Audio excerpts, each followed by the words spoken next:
Thanks, Paula, for that introduction. It's so lovely to be here and see all of your smiling faces tonight. My name is Brittany VanDyken. I'm a registered physiotherapist, and we're here to talk a little bit today about pelvic health. But before we start, I just want to do a land acknowledgement. We will begin this talk by acknowledging that we are meeting on the land that has been inhabited by the Indigenous peoples from the beginning. We are grateful. We acknowledge the traditional territory of the Anishinaabe, especially specifically the Ojibwe, Chippewa, and Ottawa people. This territory is covered by the Williams Treaty of 1923 and the J. Collins Land Purchase of 1785. We commit to acknowledge, learn, educate, create opportunity, honor sacred places, and take actions towards real truth and reconciliation in support of our commitment to walking this path together in respect, peace, and harmony for future generations. So welcome to Leaking Secrets, tackling bladder control with humor and hope. And if you're looking for some good pee jokes, you're in luck today. Like I said, my name's Brittany and my mom, Carolyn, will be speaking. When we started working together about a decade ago, I used to not have to introduce myself as the daughter of the mother-daughter team.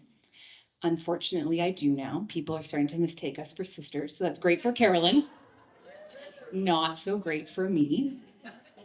But we're thrilled to be here. And so we're hoping by the end of today's session that you'll have some practical information and practical strategies about a common issue that we see, which is bladder control and pelvic health. So Leakage 101, a crash course. So first you called the incontinence hotline and they asked if you could hold. So there are several types of incontinence or leakage that we can have. We can have bladder leakage, which is when we don't mean to leak pee, but we do. And there's a couple different kinds. We'll go through that. We can also have bowel leakage or fecal leakage, which is a little less common than bladder leakage. We can have leakage when we cough, laugh, sneeze, run, jump, lift. We call that stress incontinence. So you're not emotionally stressed, but you're physically stressing the system. We can have leakage where we can't quite make it to the bathroom in time, where we're running. I call it the 0 to hero bladder, where 1 minute you're fine, and the next minute you're sprinting, you can barely make it on time, and you might leak on the way. And sometimes we have leakage where we don't know it's happening. So there's lots of different types of incontinence, and there's lots that we can start to do about it. And so Carolyn and I are physiotherapists who work primarily with people who are experiencing leakage and pelvic health conditions. So how common is it? So 1 in 3 women and 1 in 9 men will have some kind of incontinence in their lifetime. That's a lot. That's very common. And I like to talk about these talks because it is common, but not normal. And how many of us have been told, oh, put a pad on. It's normal. We can't do anything about it, right? Or it is what it is. You've had a baby, or you're aging, or you've had a prostate issue, and this is all you can hope for. There's a lot that we can do to change. So I was like this little comment. The doctor would like a stool sample, a urine sample, and a sperm sample. What did she say? Just give them your underwear. The other stat that I like to share is the Canadian Continence Society says that 50% of us will end our life in diapers. So I say, look left, look right. One of you will struggle with incontinence. We also know from the Canadian Continence Society that the #1 reason someone gets admitted into a nursing home is because of incontinence, and their children are having a hard time helping them manage their continence care. And there's so much that we can do to prevent this, and the story does not need to be our story moving forward. So let's talk about myths. What have we heard, and what is actually true? Does anyone have a myth they want to share? Does anyone have a question about incontinence? Okay. If you do, just raise your hand and we can answer that. But I like to talk about what are the common myths. So the common myths we hear are it's normal as we age. And we know it's not. It's common, but it's not normal. Another myth that we hear is there's nothing we can do about it. We just need to put a pad on and move on with our lives. Again, not true. There is lots that we're going to be able to do about it. We're going to talk about that today. We have been told that it's common to need products at, from 60 onwards. Again, common, but not normal. We've been told that it's common to have pelvic pain or problems with our bowel movements or sexual function changes. Again, common, but not normal. So what is actually true? We're going to talk a little bit about that. And then we want to talk a little bit about why do we care? Because if it's so common, does it really make an impact? And it does. The World Health Organization in, I think it was 2007, came out with what they call the 4 geriatric giants of aging, or the 4 big things that will impact a senior's life. 3 out of the 4 of them have to do with your pelvic floor. So the first one is instability or falls. The pelvic floor muscles, and we'll go through this in a second, is associated with fall or decreased balance risk. And mobility. So we know a reduced ability to walk and move. Our pelvic floor muscles, which we'll go through in a few minutes, is going to help our movement path. The third one is incontinence, that it is a risk factor as we age. We know that if we have incontinence, we are at higher risk of falls. And the fourth one is impaired memory and cognition. So not so much to do with the pelvic floor, but those are the 4 geriatric giants that the World Health Organization says is a must for healthcare starting to address these moving forward.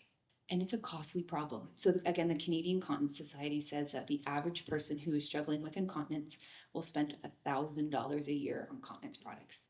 So if we start to have, for instance, incontinence after our first baby at 25, and then we live to 85, that's $60,000 in products over a lifetime.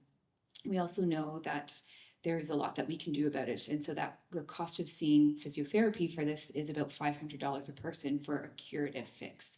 So if we invest a little bit in some exercise, we can cost or decrease the savings of our system and ourselves.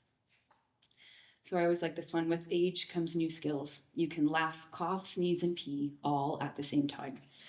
That's a skill we're hoping to break today. Moving beyond just financial consequences, we know that it has a big impact socially on our quality of life. There's been lots of good research that if we're struggling with bladder control or bladder leakage, we're going to do less. We're going to be less active. We're going to stop going to exercise class, and that's going to impact our bone health, our cardiovascular fitness, our heart health, our lung health, and so we'll start to see other health changes. We also know it reduces our confidence. So there's been good data that people stop traveling, stop laughing, stop socializing, stop doing the things that make us healthy, and we have bigger health risks down the line. So in and of itself, continence might not be directly impeding, but it has a huge impact on how we live our lives. And so, like I said, we stop doing things. We stop exercising, we stop socializing, we stop going to class. And so why don't we talk about it? These are plants from our office. So if you see our office, they're loud and proud there. So why don't we talk about it? There's a lot of shame and stigma around that. It's something that a lot of us think we're the only one going through, that no one else is experiencing that. We know that that's not true. I say in these talks, look left, look right. Someone's experiencing these symptoms. We think that there's nothing we can do about it. Like I already talked about, it is what it is. We're a little nervous. We've heard of pelvic floor physio. We're not sure what that involves, so we don't talk about that a little bit, and we just don't have any hope. So can we actually improve incontinence? And the research says yes. So in the world of healthcare physiotherapy, we grade levels of evidence. Sort of level 1, grade A is the highest, and then it goes down from there. And we do lots of things in the physiotherapy profession that have mediocre at best evidence. What we know is that pelvic floor muscle training, so working on your muscles for incontinence, has level 1 grade A evidence. It has the highest level of evidence we can have in research. And we know from the research that about 90% of people can improve their continence and their bladder control by doing their pelvic floor physio exercises. 10% of people do need to go on to have some other support like surgery or pessary, but we know from the research that it now needs to become first-line care to look at your muscles. And in fact, in countries in Europe where they fund physio, we now see that you actually don't go see a surgeon for incontinence or prolapse repair until you failed about 3 to 4 months of pelvic floor physio first, because again, most people don't need to go on at that stage. And there's lots of different things that can take a look at that. So that's kind of incontinence 101. What is it? What can we do about it? We'll start to dive into the nitty-gritty of why it happens and what the pelvic floor is, and then get into the details on how to fix it a little bit. But does anyone have any questions so far? So the question was, is a fallen pelvic floor, and so another word for that is prolapse, or softening of the pelvic floor muscles where the organs bulge down. Is that fixable with exercises or is it only by surgery? So that's a really great question. And the answer is yes, it is highly treatable with physiotherapy. There are different grades of having a prolapse, and we'll talk a little bit about that as we go some softening down. And the lighter grades, usually a grade 1 or 2, are highly treatable with physio. Some of the more significant grades need to do some physio training, but might need some additional support like a pessary or a surgery down the road. Again, in countries, for instance, in the NHS, across the border, across the ocean, sorry, in the UK, if you have a mild prolapse or a falling down, they now will send you to physio first before you're assessed for a surgical consult, because most people, especially with mild to moderate prolapses, can manage their symptoms quite nicely with exercise and some lifestyle changes. So it's a brilliant question. Yeah, great question. Any other questions? We will talk about how hormones can help, particularly women, and vaginal dryness and vaginal strength. I won't talk about HRT or oral hormonal supplementation or systemic supplementation. It doesn't, any prescription doesn't fall within our scope as physiotherapists. But when we think about the relationship between pelvic floor and estrogen, we see two major time points if we're talking about women in their lives where they're going to struggle with symptoms. It's going to be postpartum and perimenopause.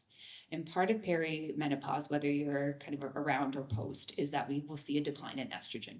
Our pelvic floor muscles love estrogen. So as that estrogen starts to decline, we can all of a sudden start to, and I hear this a lot in my practice, I was fine, and then my symptoms started. And so part of that can be the loss of estrogen in our system. And so I will counsel a lot of my clients to go back to their family doctor, because again, I can't prescribe as a physio, and chat with them about a vaginal hormone of replacement of estrogen. And what we know in the research, there's been a couple good papers where they look at doing pelvic floor muscle training exercise with estrogen vaginally and estrogen vaginally alone. And we see that the group that has some added estrogen typically does do a little bit better, because the estrogen provides a bit of a bulking supportive feature to that. So it's something I talk about quite commonly. And there's also some good, really good evidence around if you're having chronic urinary tract infections around perimenopause as well, that getting on a vaginal estrogen support can be a very helpful tool to manage those UTIs. Yeah, that's a really great question. The comment was that she's had an understanding that sometimes the skills we learn in childhood around emptying patterns can impact our pelvic floor later. And when Carolyn comes up, she's going to talk about, we kind of call it good bladder karma, or the sort of things to do for your bladder. And one of those things we talk about is not peeing just in case. Because how many of us were told, you're putting your snowsuit on, go pee. You're getting in the car, go pee. And we've learned that kind of continuously as adults, right? I'm leaving the house, I'm gonna pee. I'm going into the grocery store, I'm gonna pee. And that can disrupt the normal flow of the bladder cycle. And so we really should only be peeing when we have a good urge to pee. And if we're going just in case, it's one of the ways that we can shrink sort of the capacity of the bladder with time and develop urgency and frequency. So we will talk about that in the bladder tips on how to have a healthy bladder. That's an excellent question. Yeah. The comment was why, when we get a cold rush of air, running water. The other one I commonly see in my practice, I call it the key in the door phenomenon. Like you're fine, and then you go to do the lock and like watch out. And if there's a line of clothes getting to the bathroom, shoes and coats and boots and all that good stuff. So we call that urinary urgency. And it goes back a little bit to that question that we were just talking about before, is that, and we'll talk about this as we go, but the pelvic floor is highly correlated to other things in our lives. And so our pelvic floor muscles in our bladder can have a stress response, and it can also become conditioned or a learning response. So when I talk about it with my clients, those trigger urgencies, I call it, your bladder is no more full than it was 30 seconds before, but that your brain and your nervous system and that reflex has learned to trigger with the running water, key in the door, cold. Cold, again, sometimes can be that, and then we get that tightening in our system. And then if that whole system becomes upregulated, we get that urge to pee. So when that happens, we talk about a lot of down training and breathing and relaxing and trying to settle those pelvic floor muscles down and then uncoupling that response. And so the bladder is quite complex. I mean, we've often been told as women and men, how many of us have been told at some point in their lives to do their Kegels? Yeah. How many people are super confident they know exactly what to do with your Kegels? I didn't either until I did what I did. So again, it's one of these things that we've been told that bladder control is just about doing the almighty Kegel, when we really want to think about Kegels are a piece of the puzzle, but so many other things like you two ladies have brought up around there's trigger urgency. And so we need to work on our nervous system and calming that system down and uncoupling that.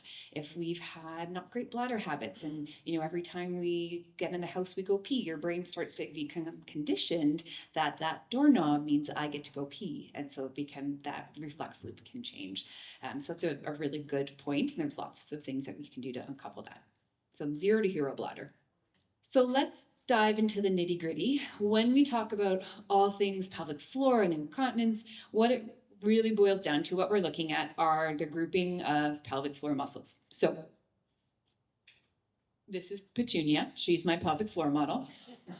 I think I probably have one of the few jobs where I get to carry a pelvis around with me. And so Petunia is a really good sort of visual of what the pelvic floor muscles look like. But if we think about the pelvic floor muscles, it is a group of muscles that lies between the front pubic bone, the back tailbone, and between our two sits bones on either side. So this is my female model. We have a urethral opening at the front. For women, we have a vaginal opening in the middle and then a rectal opening at the back. The male pelvic floor looks exactly the same, other than where we have the vaginal opening, the two muscles are going to come together at that stage. And so the pelvic floor muscles does 5 things for us. So it is a very busy set of muscles. I'm biased because I do what I do, but I think it's the best set of muscles because most muscles do 2 things for us. Pelvic floor does 5. So job number 1, it has a big impact on our sexual function. We should be having pain-free and pleasurable intercourse. The second is it controls our bowel and bladder leaks or incontinence. It has a big role in low back and hip support, so it can be involved in low back and hip pain. It supports the bowel, the bladder, and the uterus. It goes back to the question of that kind of prolapse or softening. If the muscles aren't providing enough support, we'll see that start to soften and come down. And then it helps with blood flow. It pumps blood from the legs back up to the heart. So very, very busy set of muscles. 5 big jobs. We get very little education on how to work on them. So that's what we're trying to change today. So let's talk a little bit about differences in men and women. So in men, we can have bladder incontinence and all the different types we talked about. We can have bladder incontinence with coughing, laughing, sneezing, running, jumping. We can get urgency or urge incontinence where you're like, oh, I can't quite make it. Triggered urgency like we just talked about. You can also get bowel incontinence and you can get bowel urgency where you're feeling like, oh, I just can't make it to the bathroom in time. We should all be able to delay our bladders and bowels a little bit to be calm and get there in time. We see that the incidence, like I said earlier, is less common in men, about 1 in 9. Research varies from 1 in 7 to 1 in 9. We see the bigger incidences happen in men who've had prostate issues. So whether they've had a prostatectomy, radiation, or whether they're having some prostate issues, that can really impact men's pelvic floor health.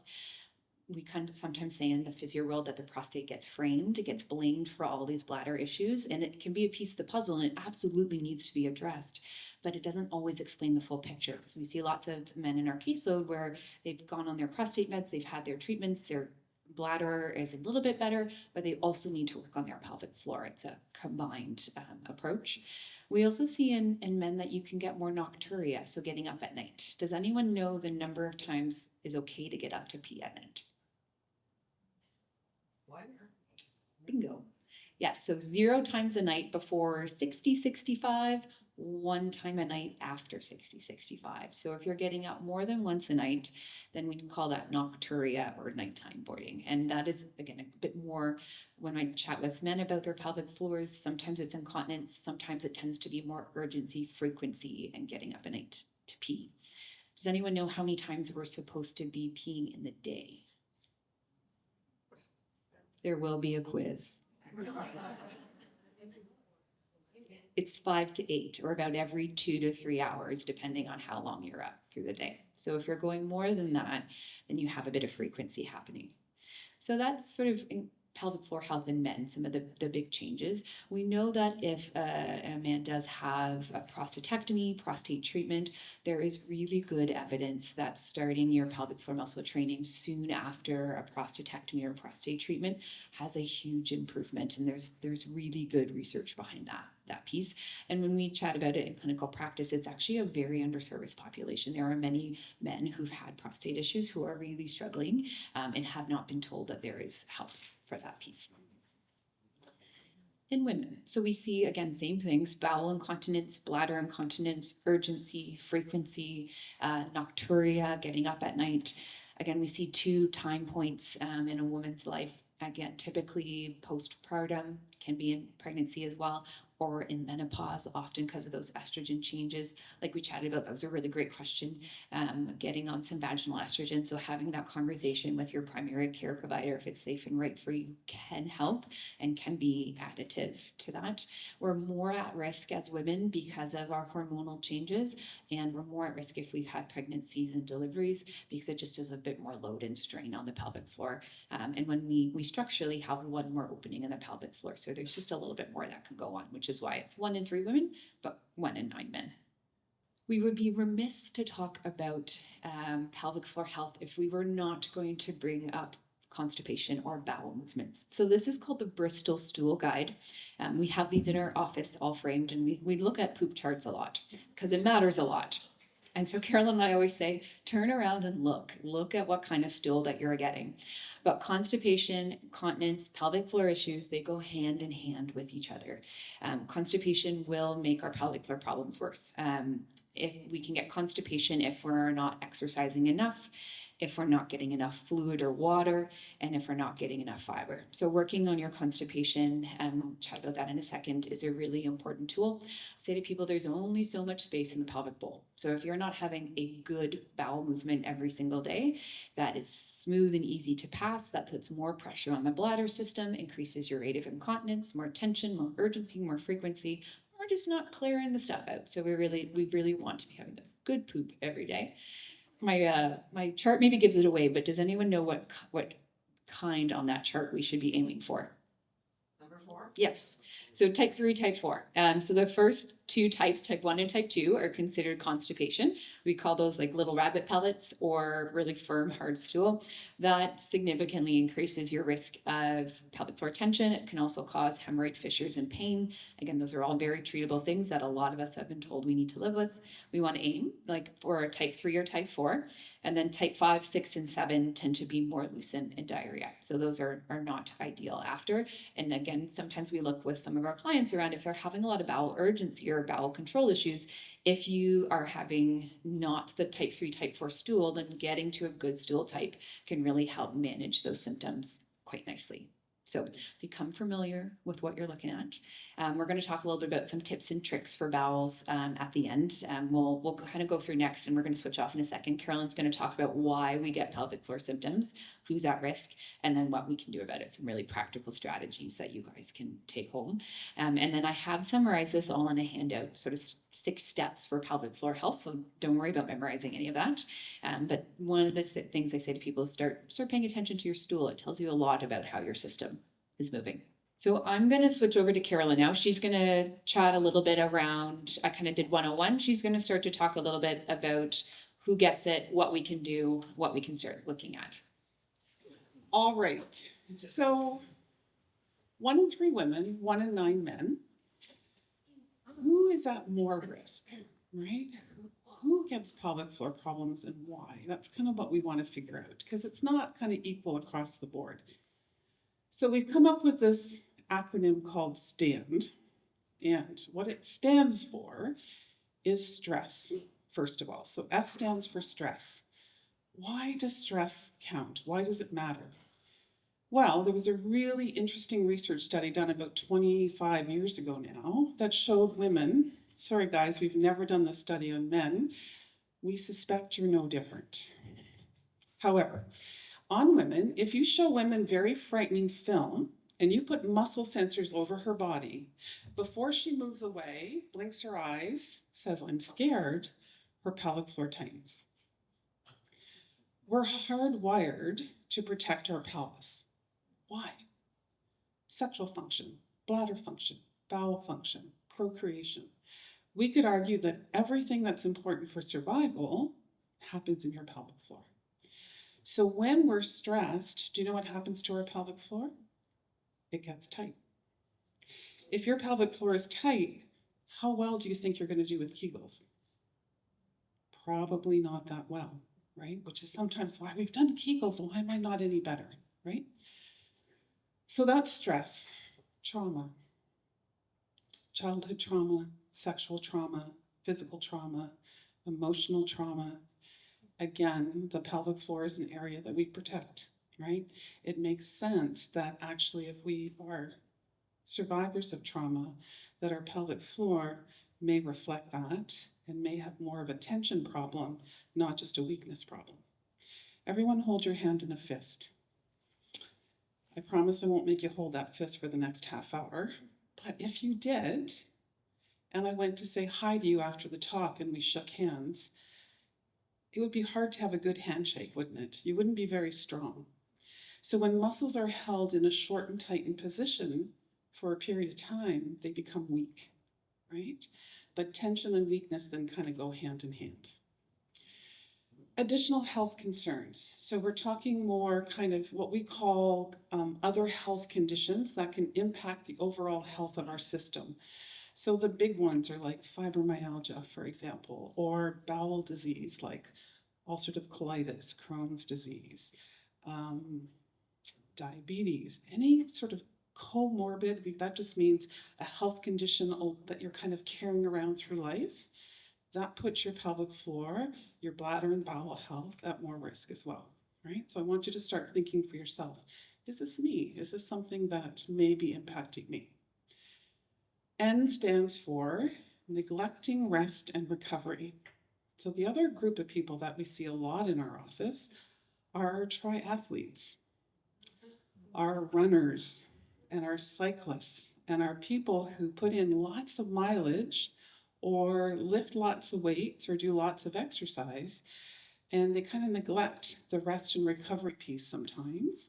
And it's a mechanical thing because we're using our pelvis, our hips, our back to exercise, but we're also not getting that balance of rest and relaxation. So I always say some of us are really good at working out, but not necessarily good at working in. Right? So giving our body some rest. Our pelvic floor is going to reflect that as well.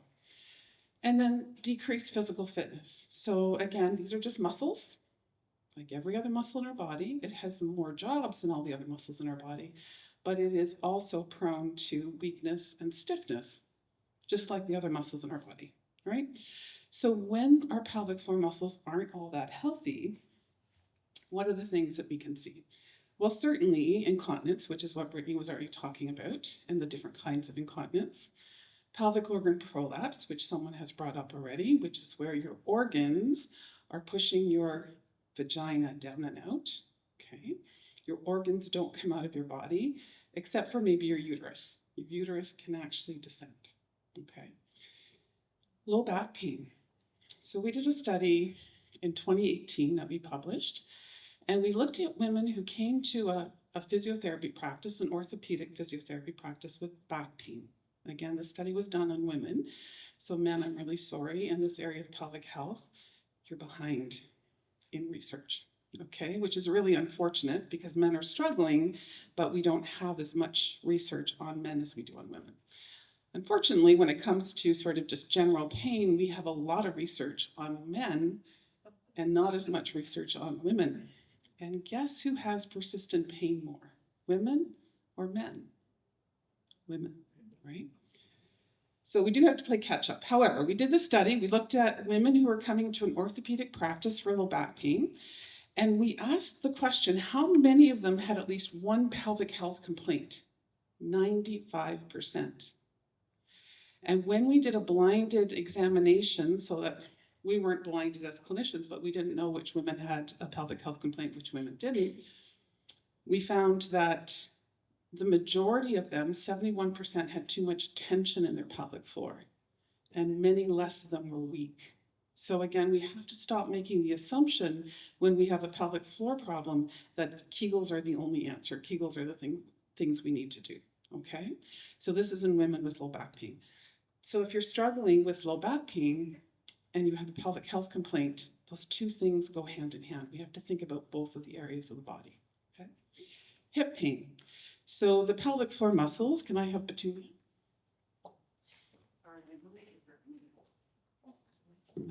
So if we think about the pelvic floor muscles, I'm going to just turn this way. This sling of muscles comes off of the inside of the pelvic wall, which are all hip muscles. So if you have trochanteric pain, if you have deep buttock pain, if you have groin pain, there's a good chance that that's coming from deep inside your pelvis, okay? Painful sex. Again, Brittany already said this. Sex should not be painful, okay? It shouldn't be painful for men, it shouldn't be painful for women.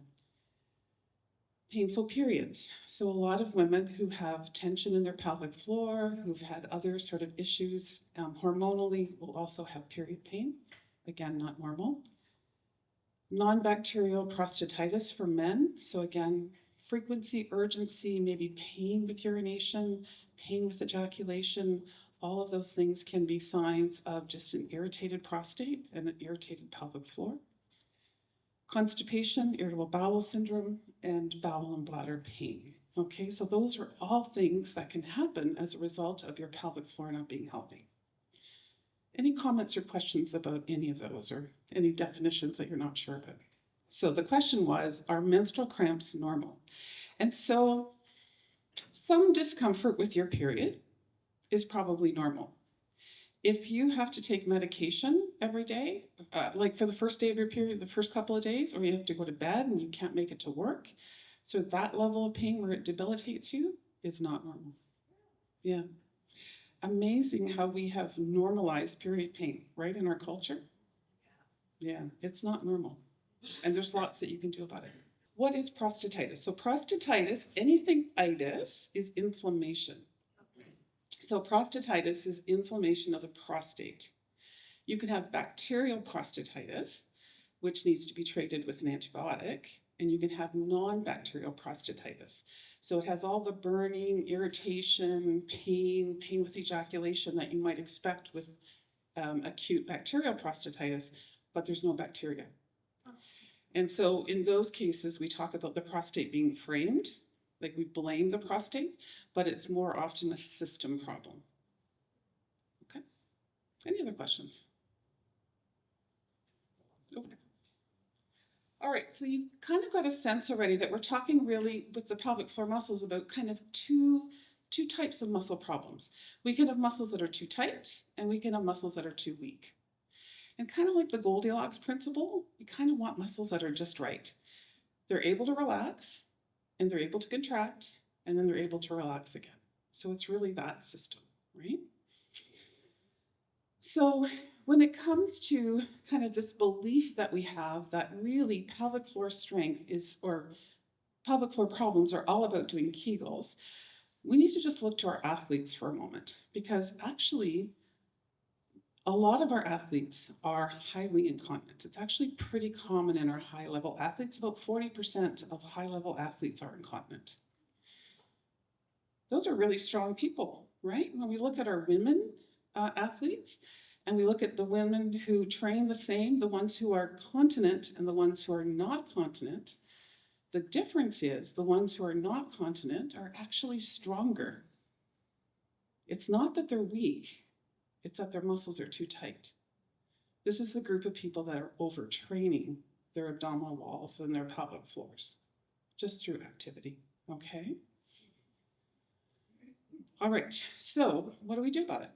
Right? How do we assess the situation, and how do we treat it? So first of all, the only way really to know what's happening in your pelvic floor is to do an internal exam.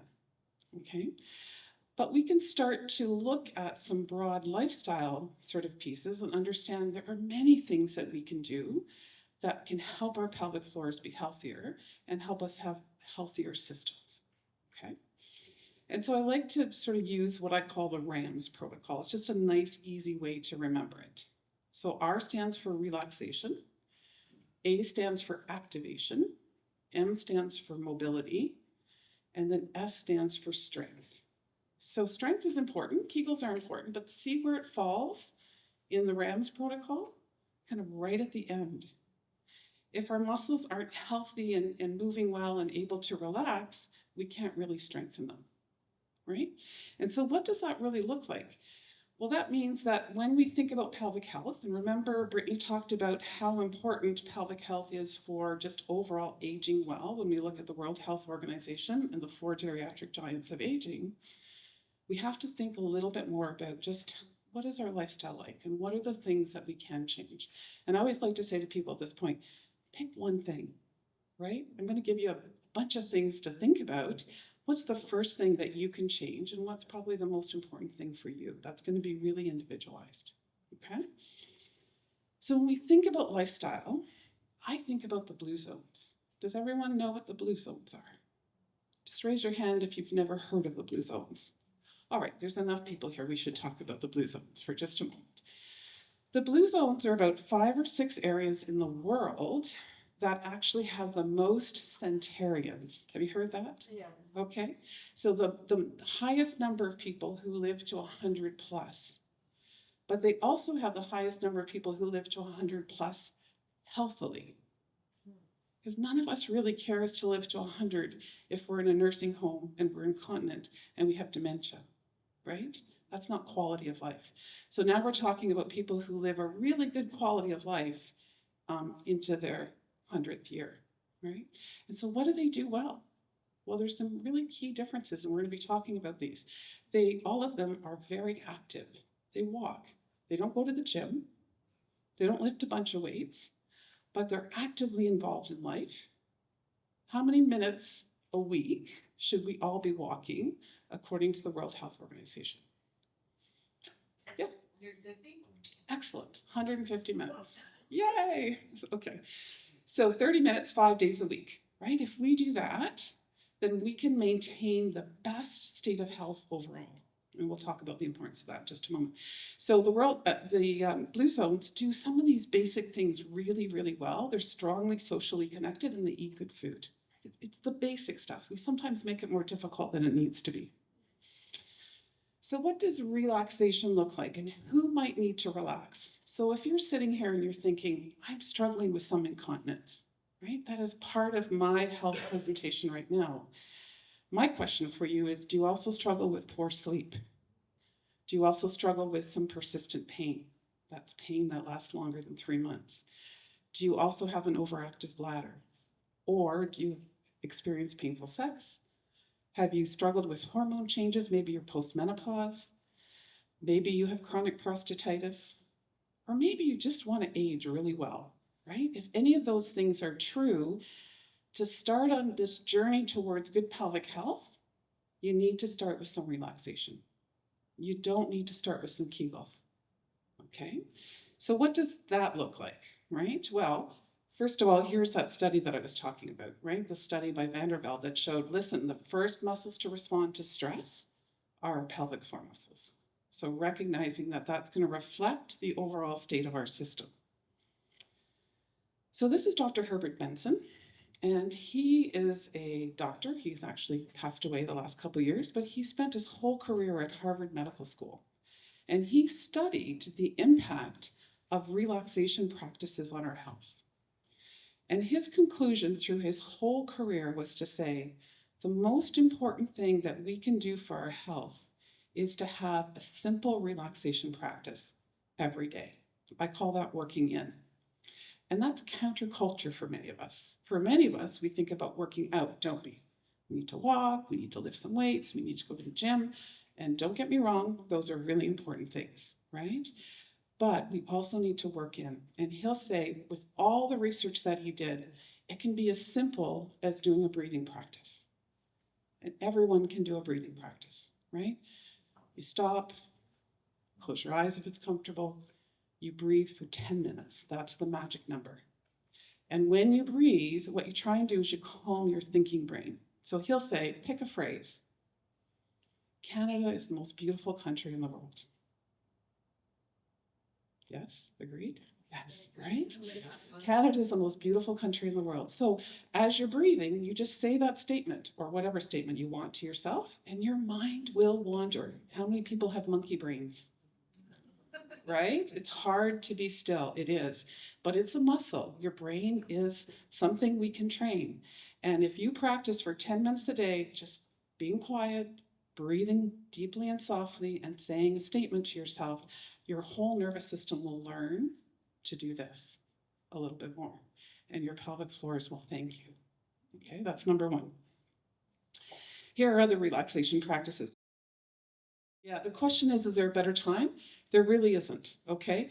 The best time is the time you'll do it, right? So first thing in the morning, before you go to bed, at lunchtime, whatever you want.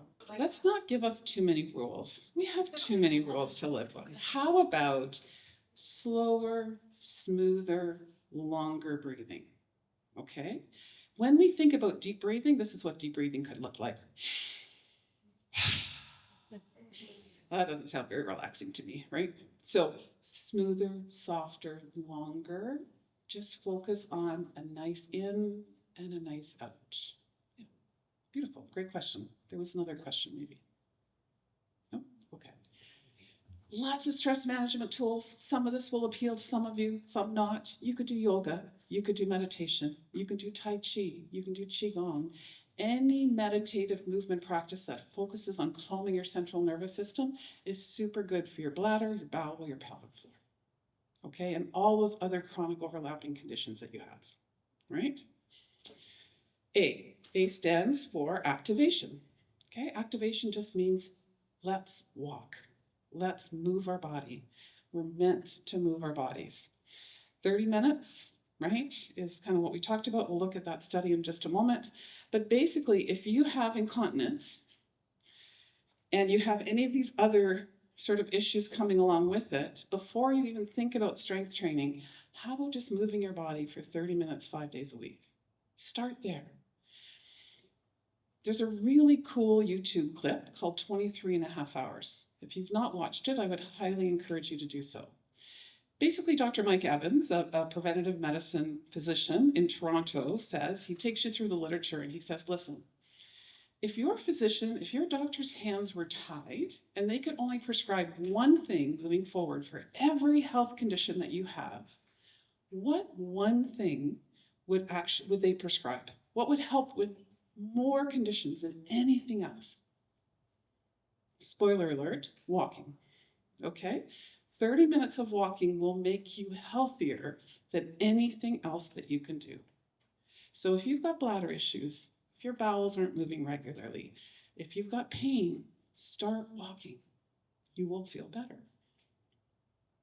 I thought this was about doing Kegels, right? We haven't even got there yet. All right. Mobility is the M in RAMS. And again, if you have incontinence with any of these other conditions, if you've got pain, back pain, hip pain, if you have an overactive bladder, if you're having pain with sex, then we should start thinking about stretching our pelvic floor muscles. So how do we do that? Brittany, you want a demo? No, do you? Okay. I'm going to talk through and Brittany's going to do a little demo for a moment. Any sort of hip stretches, which we often ignore, which are for our obturator internus, you don't have to remember the name, and for your piriformis, which are your deep hip rotators. You could Google that if you want, but essentially some sort of figure four or hugging your knee and foot in. So that's a piriformis stretch that Brittany's showing you. You can stand up and take a look for a moment. Sitting up tall, everyone try it. Put your foot on top of your opposite knee, nice and tall through the top of your head. Lean forward, and you'll feel a stretch deep in your bum.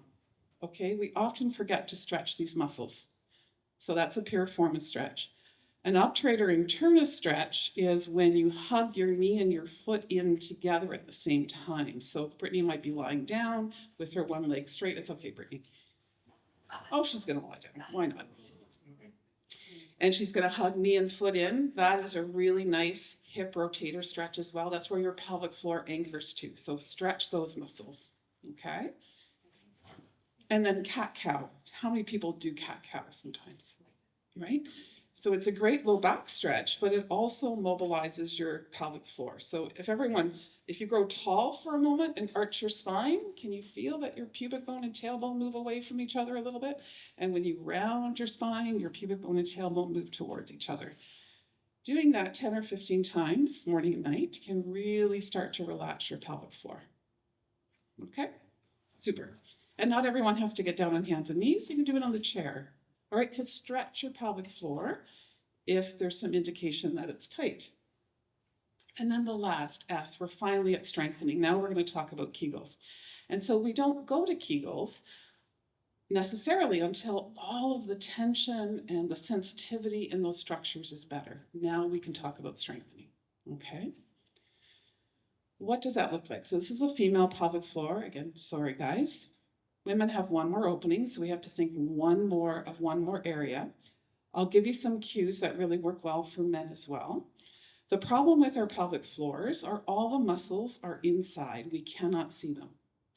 And our brain is very visual, isn't it? Right? If you go to the gym and you do some weight training, you watch what you're doing, you look at mirrors, and it's that visual input that helps us do the exercise correctly. How do you do that in the pelvic floor when you can't see the muscles? So what we use is we use visual cues. So again, if we think about the pelvic floor,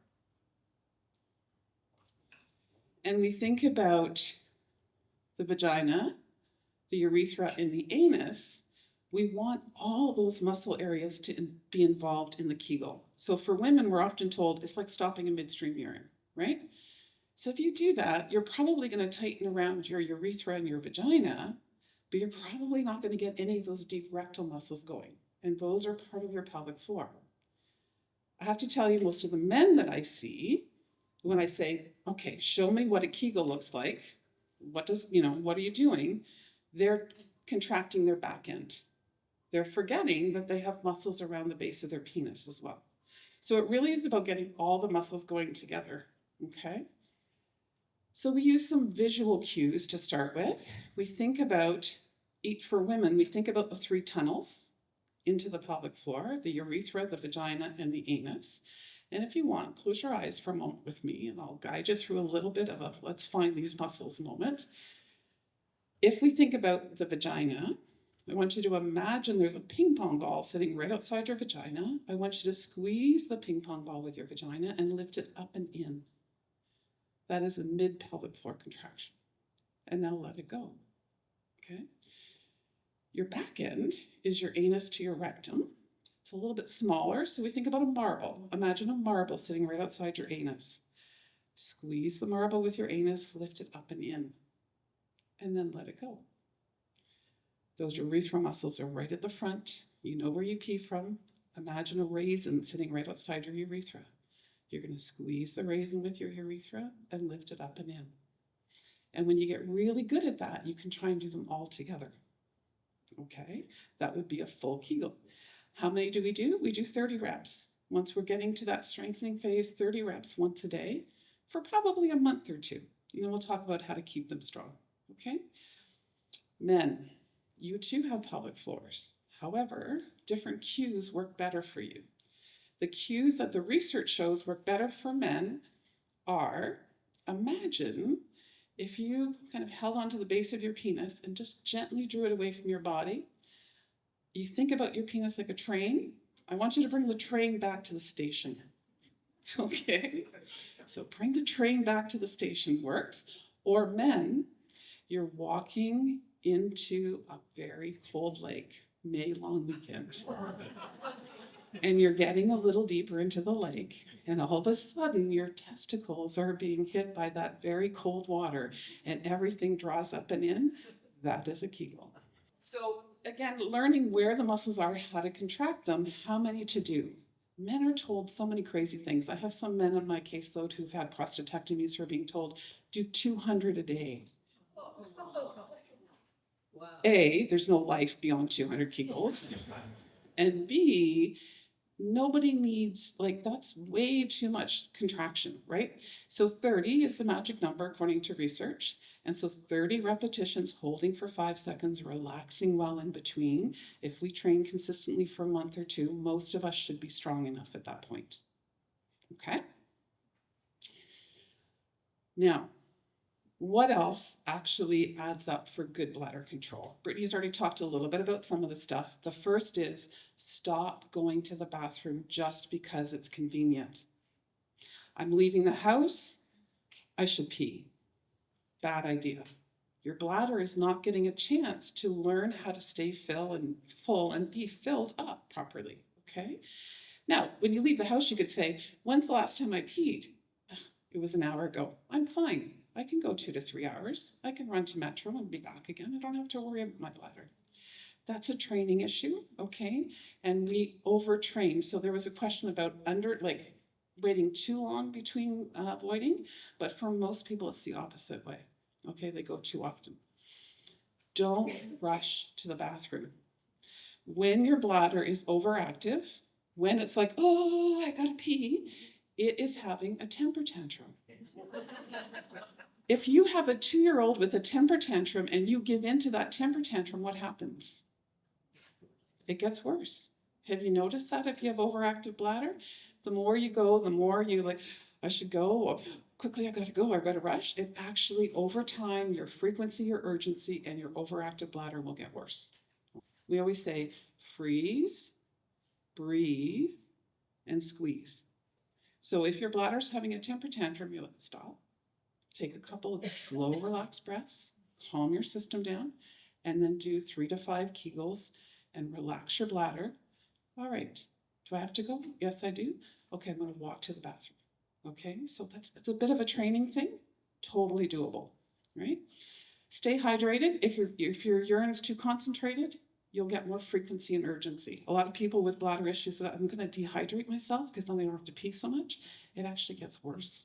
So 4 to 6, 6 to 8 cups of water a day, kind of normal, depending on your own thirst and hydration, okay? Minimize caffeine. Caffeine is not the devil, okay?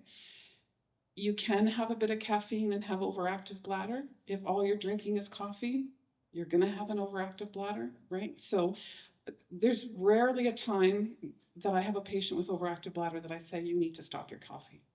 You probably need to cut back. You probably need to go to half and half, caffeinated, decaf, but you don't have to stop altogether, okay?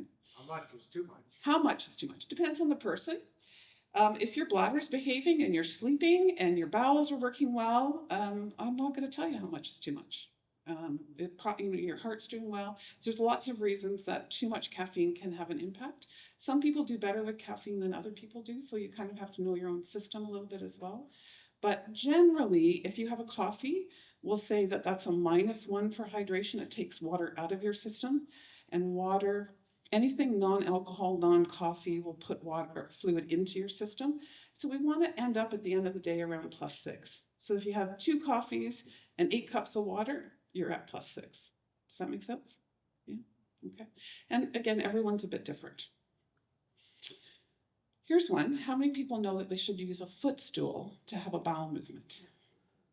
A few of you, right? Okay. And so why? What is that all about? Well, our toilets are called the Emperor's Throne. Literally, when they were first invented, that's all who could afford a toilet. Now, I love all 4 toilets I have in my house. And I'm not getting rid of one of them, but that is not how we were designed to poop or pee. We were designed to squat. And when we squat, the rectum, which is the holding tank, and the anus, which is the exit tube, when we sit on a toilet, that rectum to anal angle is 90 degrees sitting on a toilet. Your stool literally has to come around the corner. When you squat, we go straight out the poop chute. It straightens out that anal angle, and literally your poop comes right out. Okay, so when you put a footstool under your feet and your knees are higher than your hips, you are going to have a better poop. You're going to have less bowel disease. Actually, that's been shown in research. Less Crohn's, colitis, all of those things have a lot to do with how we're pooping as well. Okay, so use a footstool. Eat 25 to 40 grams of fiber per day. Most standard American diets, standard Canadian diets are devoid of fiber. Right? We need fiber to kind of move through the system. And then we need to listen. So it's really healthy to delay your urge to void. When we have an urge to have a bowel movement, we should listen. Not urgently, like not running to the toilet, but neither should we say, oh, you know what? I only poop at home. I'm at work right now. I'm not a work pooper. I gotta poop at home. The problem is when we're not a work pooper, the stool then goes back into your lower colon, your lower intestine, and it dries out some more. It's one of the reasons for constipation. So if you have to have a bowel movement, make yourself available to have a bowel movement. Okay? All right, here's norms: 7 to 8 times a day to void, 1 time at night after the age of 55. No leaks of bowel or bladder. The ability to delay the urge if needed. Your bowel movements should happen 1 to 3 times a day, no straining. Okay. And we should have pain-free sex, walking, sitting, life. We should not have back pain, hip pain, pelvic pain. Okay. 4 tips for men that we want to think about, or for women, sorry. First of all, look after vulvar dryness, right? Post-menopause, we are missing estrogen. There's a lot of good evidence that actually local estrogen supplementation is very safe and very healthy for our bladders and our pelvic floors, okay? Exercise. Use that activation button. Do your walking. Don't make it complicated. Do something you enjoy. Do it with a friend. Manage your stress. Do it as simply as doing a breathing exercise. Go to a yoga class. Go to a qigong class. Do something on YouTube. There's lots of options. What does your pelvic floor need? So you have to think about this. Do I need to be more mobile in my pelvic floor and my hips? Do I need to work on some stretching? And then do I need to work on some strengthening? Okay. For men, pay attention to ED. If you have erectile dysfunction, it is the first sign of cardiovascular disease. Your organ, or your penis, is a blood-filled organ, okay? And if it's not filling well, you need to talk to your doctor about, do I have cardiovascular risks here? Okay, so that's the first thing to pay attention to. Get your prostate checked. Take care of your prostate. It's an important organ. Exercise, activate yourself, 30 minutes, 5 days a week. Manage your stress, same as your wives, your partners, your friends. Okay, we all need to manage our stress better. And again, what does your pelvic floor need? Do you need to be more mobile? Do you need to be stronger? And that is the end. How was my timing? Oh, look at that, 8:01. Lovely. So again, happy to just stay and answer some more questions.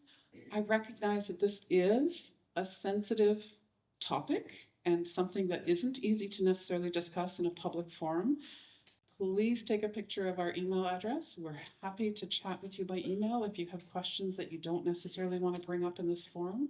But I'm also happy to, again, open the discussion and just really kind of recognize we all have pelvic floors. Sexual function is an activity of daily living, right? And we all poop and pee every day, even the Queen of England, the King of England now, I guess. So let's just open the conversation.